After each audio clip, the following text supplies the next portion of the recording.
Hi, Jeanine. Thank you so much for being here with us today for Chin Hung Institute podcast. Thank you. It's such my honor. Thank you for asking.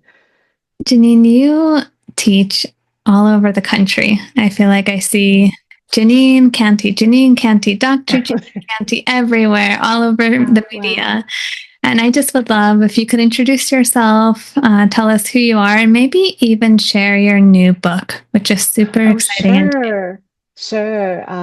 Well, my name's Jeanine Canty, and I am a professor at CIIS in San Francisco, but I actually telecommute from Boulder, Colorado most of the time. Actually, right now I'm in Arizona.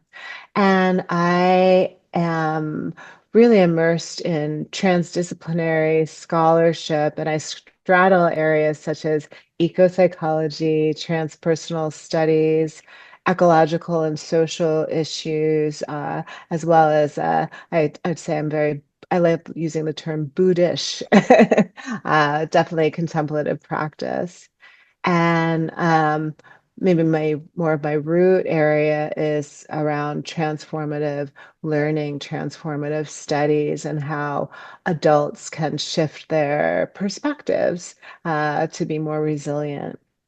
And my newest book is, I'll show you the cover. It's so beautiful. I love it. An artist I know created this. And the book's called Ecological and Social Healing, Multicultural Women's Voices. And it's a second expanded edition. The first version of this came out about 7 years ago. And now it feels even more timely. Yeah. And yeah, yes. yeah, I wonder from the little that I understood from your book. I feel like there's just so much to study there, so much to learn. Oh yeah. So I Oh know yeah. knowledge is very small, so forgive me, but I noticed that there's a big highlight on mindful engagement with nature. Yes. And maybe just so the audience knows, we're talking about I have it, my marked up copy here, the returning the self to nature, undoing collective narcissism and healing our planet. And yeah. So talk a little bit about the collective narcissism and yeah. Great. Yes. And I know both of us have lineage through Naropa University in Boulder. And I actually wrote the book while I was teaching there. And during that time, I had an experience with someone who, might be labeled as a narcissist, but that's not really, it wasn't about the person, but I ended up studying a lot of the patterns of extreme narcissism or narcissistic personality disorder. And it also reminded me that in a lot of the early eco-psychology teachings, some of the scholars talk about the phenomenon of narcissism. And I think that's just spiraled. And so collective narcissism is really looking at how not as just individuals, but our society. And I would particularly name US society, but really any society that's subsumed under the paradigm of corporate globalization, how we've really been bred to be narcissists. Our society wants us to be hyper focused on outward pursuits, on consumerism, which also makes us feel really insecure that we need more and more. This constant need to feel special. The phenomenon of just even social media, we're all in some ways creating our own perpetual story of how wonderful we are, myself included. And I will own that.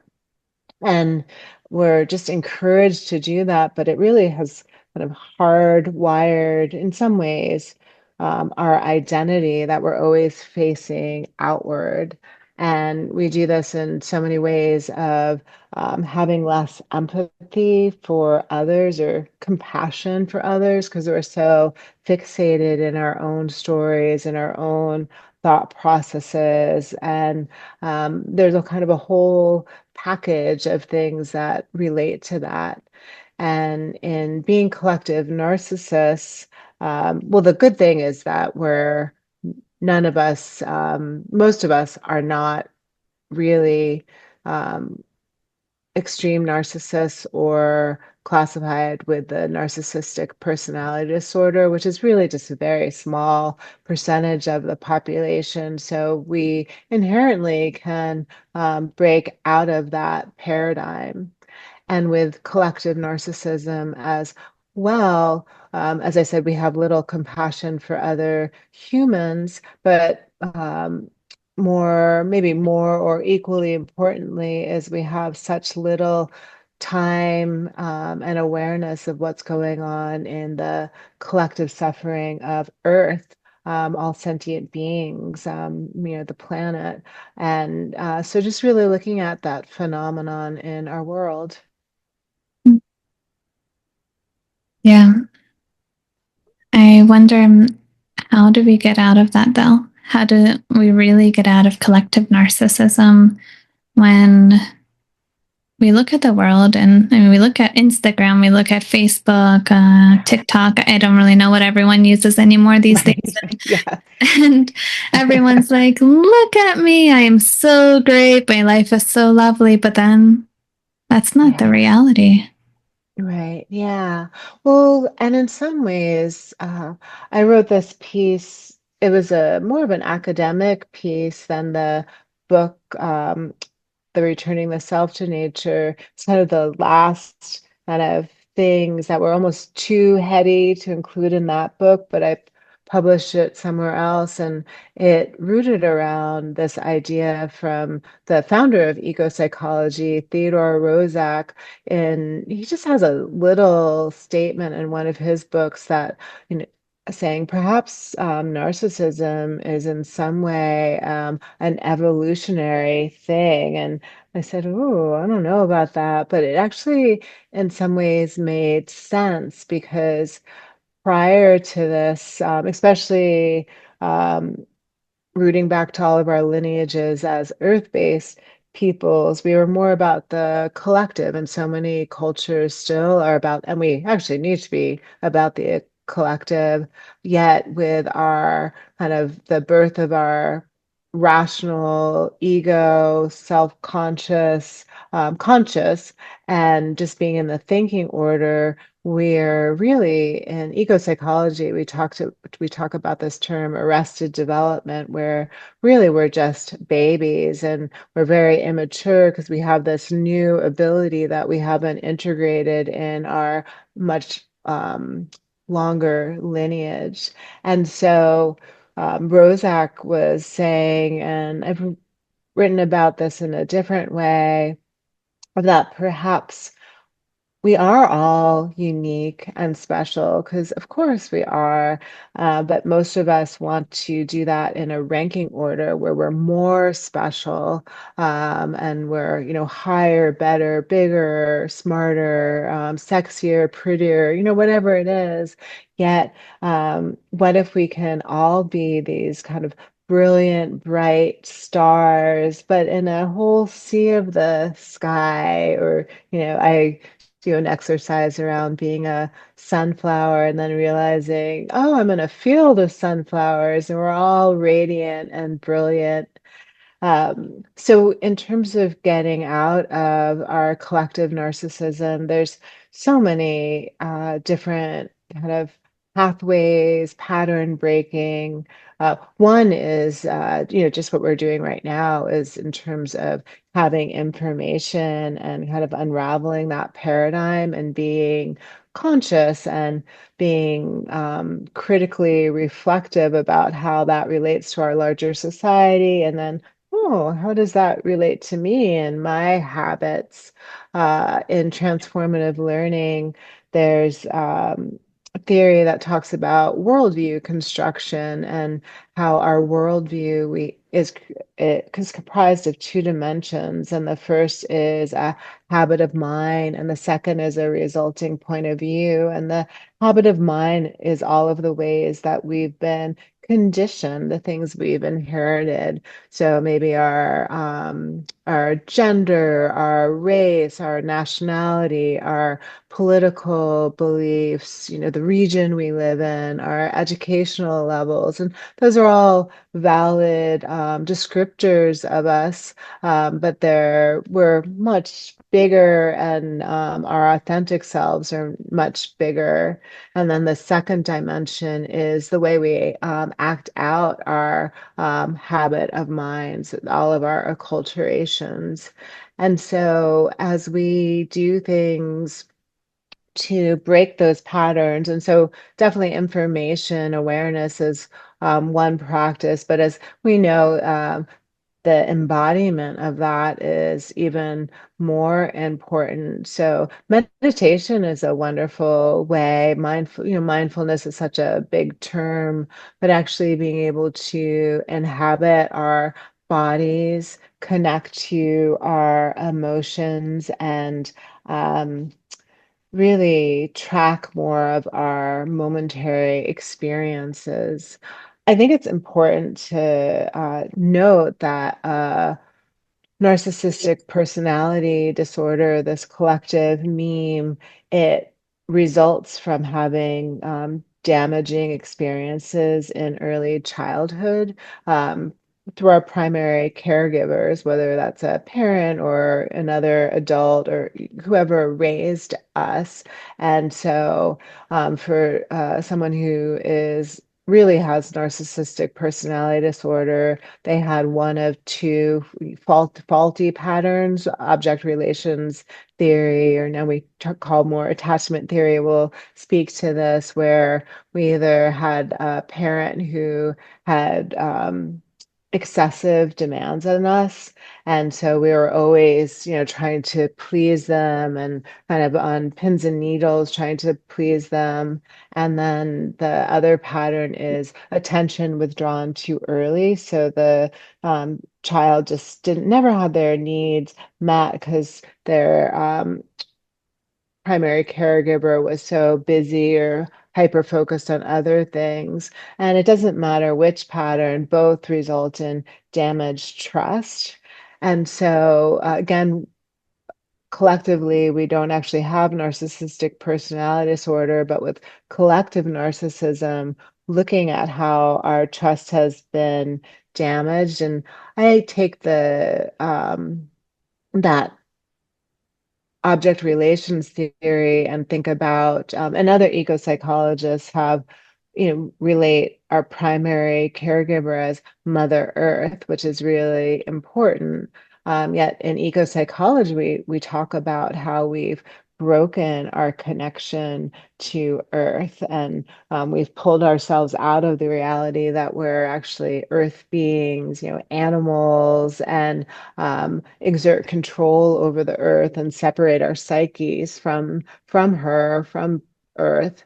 And in a lot of ways, we've replaced Mother Earth as our primary giver with a father who is more of a global corporate parent. And it doesn't have to be a male father, but this more hierarchical, patriarchal identity. And so we kind of, literally pledge allegiance to a tradition that's not our own in terms of our original way of being.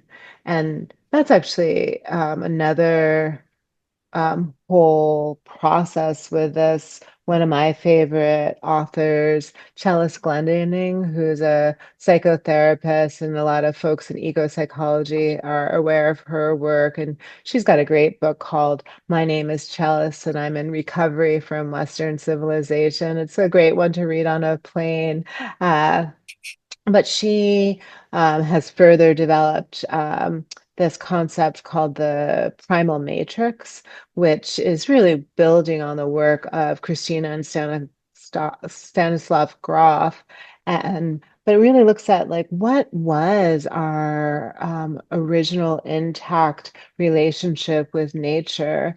And she paints three dimensions, and the first is having a sense of belonging and trust in the world. So, really feeling at home in our bodies, in our places, our habitats, and not necessarily like everything's safe, but we feel like we belong here.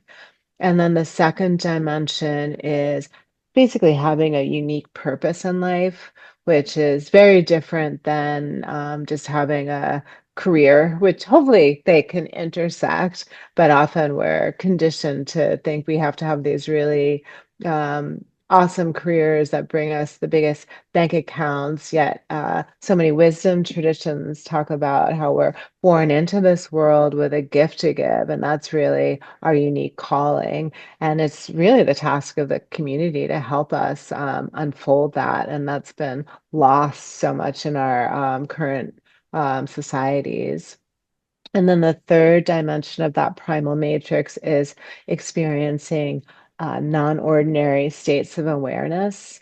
And you don't have to, take psychedelics or go on a 40-day nature immersion to get there. It's like the most simple things. And I love relating it. It's like finding the extraordinary in the very ordinary. And so these can be being in nature and having a deep moment of connection, perhaps with another being, or for me, sometimes, or maybe you have a big dream that just blows your mind, or I like to, when you have those moments of like unbridled laughter with a friend where you start drooling, that's, I think that's one where you have like the most, the perfect bowl of soup with just the right seasonings, and it's just the right temperature, and you just feel that drip down your throat, and you can literally feel it softly landing in your belly. So yeah, those non-ordinary states of awareness. So getting back into those and realizing that all of those dimensions of the primal matrix are things that we can re-invoke and practice. There's a whole, do you want me to keep going? There's so many other areas of how do we heal from this. Should I speak to a few Yeah. more? Yeah. Okay, great. One of my favorites, which is comes from the traditions of both uh, Arnie Ness, the co-founder of the Deep Ecology movement, as well as our beloved elder Joanna Macy, the Buddhist deep ecologist. Um, Arnie Ness talks about the ecological self, and Joanna Macy would talk about it more as the greening of the self. And this is the idea that when, not that it's more of a practice, but when we spend time in nature, just as I was speaking about, that often we start to extend our boundaries of self, where instead of thinking we're just, these bobbleheads or these, bounded cocoon bodies or however we may frame it, that perhaps we're outside and uh, the same. But these days, when I'm outside, I'm often having connections with the same bunnies that come through, these rabbits, and um, we actually, oh, you're here. Oh, I mean, I'm sure the bunny is like, oh, she's here. I don't know, but there becomes this like affection. And so whenever I see the bunny, I get all excited, and um, all of a sudden I care about their well-being, and I'm making dinner, and I say, oh, maybe I'll bring a little bit of this cabbage outside for the bunny. Or when I'm in Boulder, I often grow some extra greens for the bunnies. And I realize that my well-being is bound up with their well-being. And there's just a little bit of like love affair going on there. And when we learn to have that ecological self with one being, we start to do that with many beings, perhaps mountain or rain or just our whole bioregion. And as we do this more and more, we become bigger and bigger in our expanded boundaries and levels of compassion. And a lot of the work I do also pairs that with this term, the multicultural self. And this is so much around the belonging work that as we learn the stories of someone who's different than us, we also start kind of expanding our boundaries and we become curious. And as we, oh, really? Oh, then love breeds between us. And sometimes it's with people who, we think, oh, I don't have, and maybe I don't really have anything in common with them, but I start having appreciation and respect and perhaps a little bit of love. And while it's beneficial for both of us, for me, I notice that my boundaries then get expanded. And same thing with practice, mindfulness, meditation, as we kind of practice and learn how to see our continual thought loops and habits, which, aren't necessarily bad, but when we see them, and then when we start to have moments of, oh, something else, and then we may feel connected to something that's like, oh, much bigger than me, some sort of force or vibe or yeah. And so when we keep pairing, and there's other selves too, like the imaginal self, which so much I think of the pain in our world right now is kind of when I was talking about the unique purpose in life, everyone's purpose has something to do with being creative. And it doesn't mean you have to like create artwork, but we're all creative beings. And so many of us, our creativity has been stifled, or we've been told, we don't have that talent, or that's not for us. And so when we have the ability to express our creativity in of other forms. So yeah, all this, I guess, fluidity of selves. I love calling it selving because it rhymes with elving, of course. Yeah, and that also relates to one of the biggest parts of this is having a sense of grace. I've found, and people with that have narcissistic personality disorder, they have to create this really tightly bound world where, of course, they're at the center and the most important being. And again, it's a protective realm because they feel so unsafe in the larger world because they have that damaged trust. And it's really, really difficult for someone with narcissistic personality disorder to get out of that. Yet, uh, as I was saying, most of us don't have narcissistic personality disorder. And a big thing of getting out of our locked in worldviews is to recognize that there's much bigger energies than just our world or even the human world. And so when we can have some sort of trust and opening in that way, we actually get unlikely helpers. And that's a much bigger kind of topic and also much bigger practice. But sometimes even just asking for help and participating in the knowledge that if I open and am sincere, I don't have to solve, fix, do everything, and that there's like love in the world and yeah, so many things available. I love how you just bridged eco-psychology, transpersonal psychology, and Eurocentric psychology together. Oh, good. Thank you. Transdisciplinarity, right? Yeah. Yeah. Thank you. So for those listening, if they've never heard of eco psychology, Yeah. can you talk about that? What is it, and Oh, why is it sure. so important right now?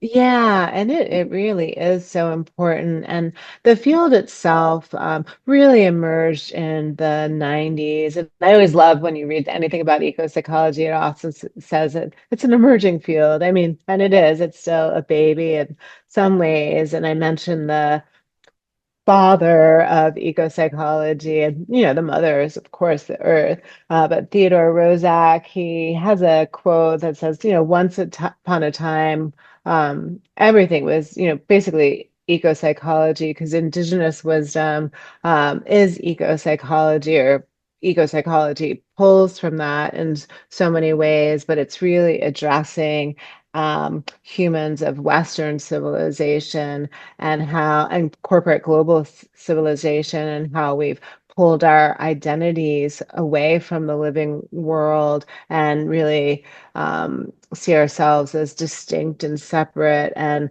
really have numbed ourselves off out of the kind of connectedness. And eco psychology has four key assumptions. And the first is that the planet is calling for healing.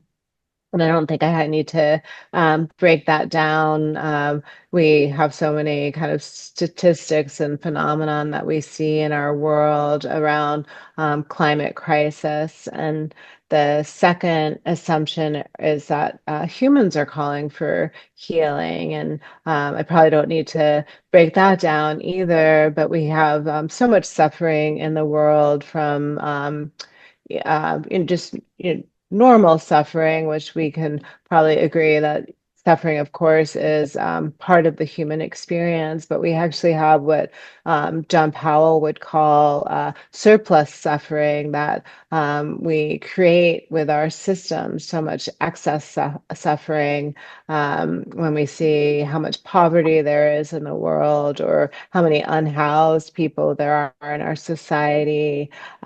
We see so many people with addiction issues, whether it's to drugs or alcohol, or technology, to codependent relationships, to shopping, consumerism, and the list goes on. We also see so many people immersed in, diagnosed pathologies, whether it's, from depression, anxiety, to some of these, more formal terms.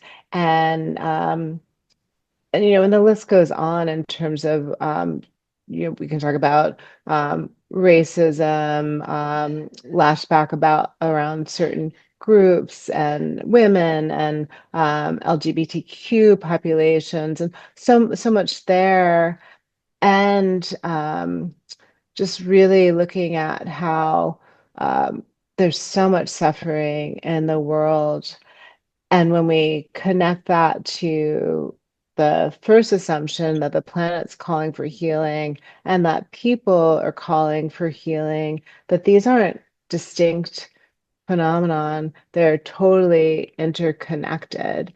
And then the last assumption is that the history and culture of Western civilization, corporate globalism, is kind of the sickness and the pathology there. And it's not saying that everything Western is bad, of course not.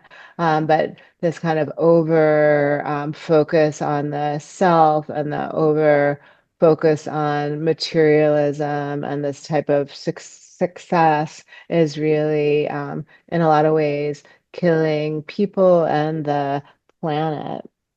And eco psychology was created for kind of a two reasons. I mean, I talked about those assumptions, but first, the ecological movement was kind of not so was less effective than it could be, because so many of the tactics, and this is also applies to a lot of the social justice movements, that we realize that, shaming and blaming isn't really an effective strategy.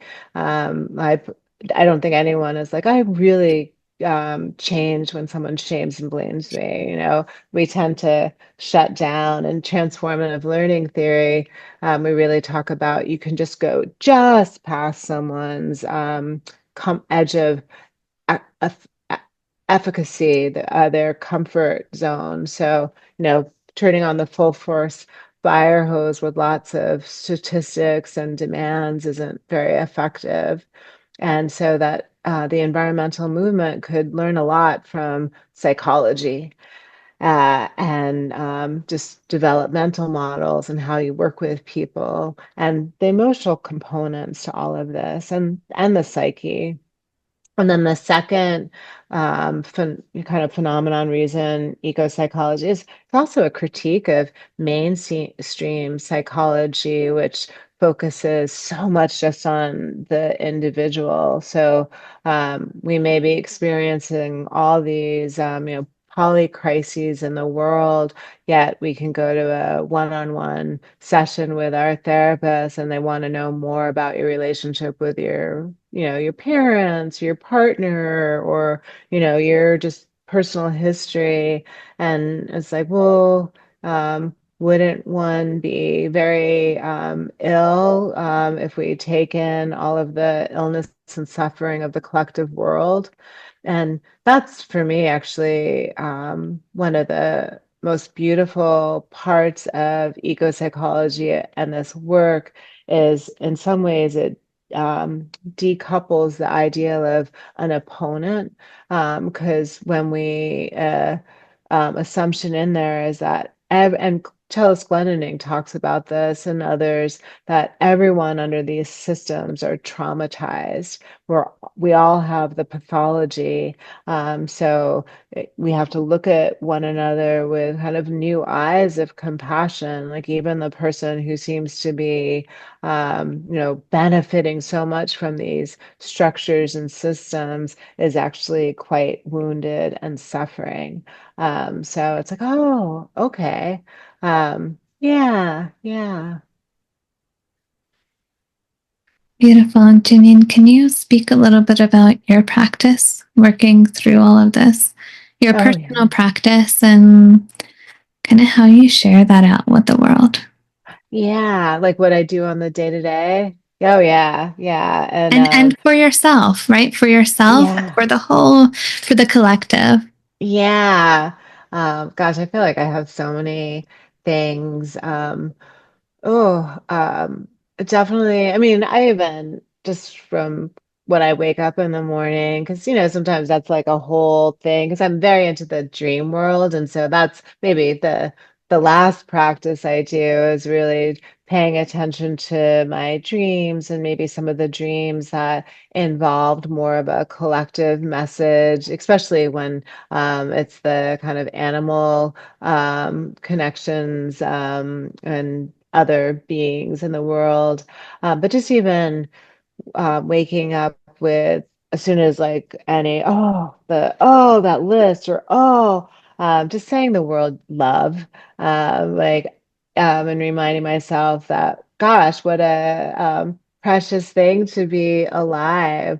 Um, I I I may never have the opportunity to be a sentient being, and I can do things like this, and like all sorts of, and just getting really grateful for those things.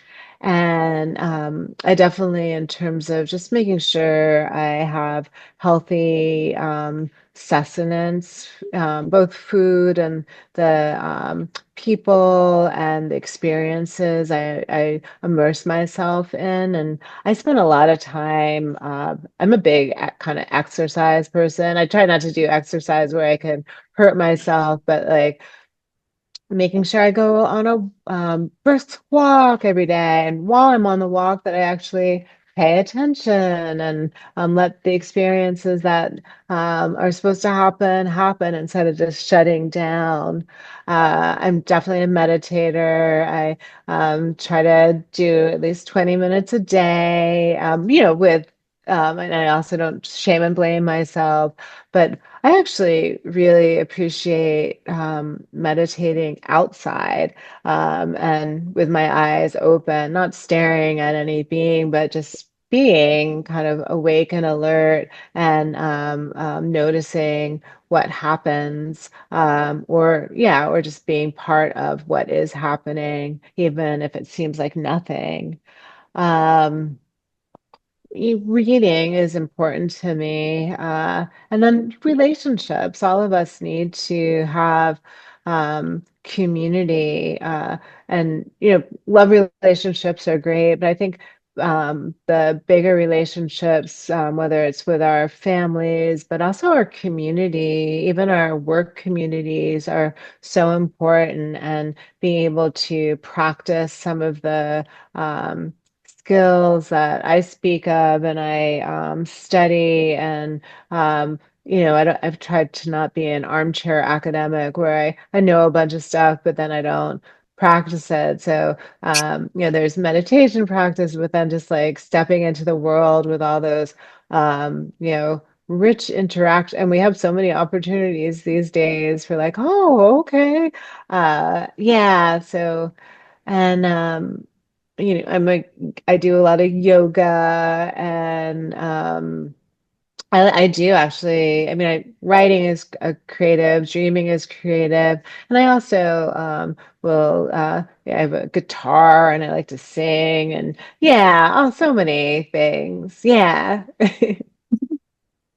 I love that. I love how you bring what did you say? Armchair Scott or Armchair academic. Oh, and armchair then I'm a academic? big gardener. I can't not say I love growing food. And so yeah, I love getting dirty in the garden. And in Boulder, I have a community garden plot. So it's like my plot, and then there's probably at least another 100 plots of people. And then yeah, it's just amazing. And so many animals and other beings are there all the time. So really special. So, according to your practices and your knowledge and your wisdom, Janine, Yeah. people, so many people, they want to be free from suffering, from this extra suffering. How did you call it, Janine? John Powell says surplus suffering, which I'm like, oh Yeah. yeah, yeah, right. Yeah. So, how do what can they do today? What can happen Yeah, today, right now, to just get out of the surplus out of the aspect of suffering? surplus. Yeah, well, I think, um, gosh, that's a good question. I mean, so much of it is seeing what are all the extra things we kind of get spun up in that we don't need to, from like our consumer patterns, how much television and other media we might take in. Although it's important to be like aware and know what's going on, but how much time do you need to do that, and um, how much does it work you in a tizzy? So knowing that, and same thing with the people we surround ourselves. I mean, while we don't want to surround ourselves with like a comfortable bubble, we also there's people in our worlds that might be more dramatic or kind of stirring it up all the time, and they may enjoy that, and maybe we enjoy that, and just noticing that and choosing maybe to pull ourselves out of those situations. um yeah, and then I mean, I think too there's so much surplus suffering from our inability to actually feel our normal suffering, like our pains, our deep emotions, and that is like a clear way to, I guess, be, what is it, unshakable, right? Of actually, oh, here comes fear. What does fear feel like? Maybe I can sit with fear and feel it fully in my body for a little bit. And then as you're really, and like, oh my gosh, fear just left.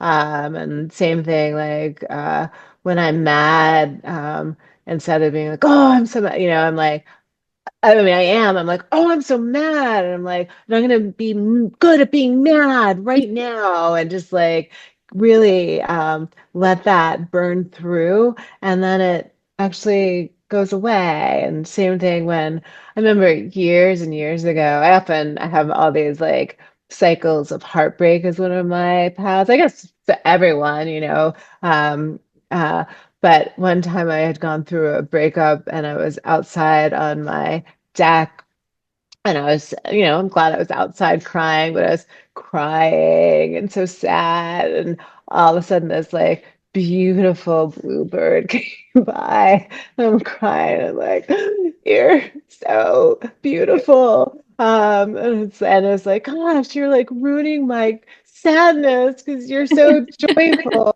It's like, yeah, like just that saying, like the only way through is through. I don't know if that's exact, but like just get in it, be in it. Don't fear that. Yeah, because it will shift, and these painful, difficult emotions are such a gifts of being a sentient being. Yeah, I think it's the only way out is through. Yeah, yes, yes. Yeah, Right. it's funny. Human beings, all of us, like ordinary people, we're so addicted to our own suffering. Why Yeah. is that? Well, I think it is also part of this kind of narcissism, and how we're encouraged to be so addicted to our own stories. And so, yeah, even, in being a student within more counseling therapy circles too, there can be, oh, your story. Well, wait till you hear my story. Mine even, so it even becomes a competition who had it worse. And yeah, we're really encouraged in a lot of ways to do that because we're encouraged to be these fierce individuals rather than when we actually learn more and share our stories and really listen and really then also hear the stories of other folks and other beings and other places and history when we're like, oh, um, everyone suffers. Everyone has stories of suffering. Oh, this is part of life. And so as we can, break out of our immature selves and really step into that maturity, then we can also, with that wisdom, get less addicted to those stories and experiences of suffering, and also look to the spaces that we have empowerment and empowerment, especially through, well, beautiful moments, and also what Arnie Ness would call beautiful acts, where we can serve and feel when we do serve it, we're actually the big benefiters. So yeah, yeah. Oh. Beautiful. Jeanine, before we close, can Yeah. I ask you, so your new book, Ecological and Social Healing, Multicultural Women's Voices, this is the second Yeah. edition. Yes. Super exciting. It just came out, I think, what is it, April 1st or 2nd? April 2nd or 3rd. It was a little confusing, but yes, it is out last week. Yeah. Yeah, tell us, Yeah. tell us the significance of this text and why why should people who are listening to this buy it and read it and Yeah, thank you for asking about that. And it's a collection of about 18 women's and femmes, whatever labels we use, and really looking at how the intersections of our work is both um, working around ecological issues and social issues, those intersections have really brought new kind of paradigms and practices and levels of awareness of what healing is. And I really wanted to, there's like in permaculture, there's this when two different zones, eco zones interlap, the zone in between kind of sprouts properties not found in either zone. And so I wanted to gather the stories of folks that aren't kind of positioned in just one reality, one field, one identity, and that have been really working for some time around these issues and like what ripe fruits have you harvested? What should we know? And so the stories are all sorts of, and this one, it's an expanded edition. So there's a lot of new people as well as some returning contributors and all sorts of things around kind of water and um, mind shifts and ritual and ceremony. And as Joanna Macy would talk about, holding actions in defense of the earth and spirituality. And yeah, so all sorts of things strewn together and also kind of new stories and new paradigms and practices. And so there's not, one concluding like, this is what we need to do, but like, oh, here are so many different offerings and how beautiful. And there's most of the women would be kind of characterized as women and femmes of color, as well as some Anglo women. And a lot of Indigenous women. And so it's just, it's powerful and beautiful. And I just so feel grateful to be asked and that all the women who I asked actually and femmes said yes. Yeah. Would a man benefit from reading this? Oh my gosh, yes, definitely, definitely. And it's not meant at all to be um, binary or exclusive, but just often these are voices that aren't heard as much as some other voices. And yeah, so I think anyone that's interested in these issues as well as transformations and kind of intersections of, when things come together, what's the new, would be interested. Yeah. Beautiful. Thank you so much, Jeanine, not only for this interview, but also for your contribution to the transcultural and Mm. transdisciplinary fields and really being a Mm. contributor to the transformation of this world. Aw, Thank thank you. thank you so much. Yeah, yeah, I feel honored and I always laugh that I feel like for those of us, yourself included, that maybe have done a lot of meditation in our lives, sometimes, and not to call you this, but sometimes in my own life, I'm like, something was like, well, she's a pretty ready, empty vessel. Let's give her some work to do. And so I just feel thankful to ancestors and teachers and mentors and Earth. Yeah. And you. Yeah. Likewise, thank you. And I hope we can all be an empty vessel so that we can continue the work. Yeah. Thank you.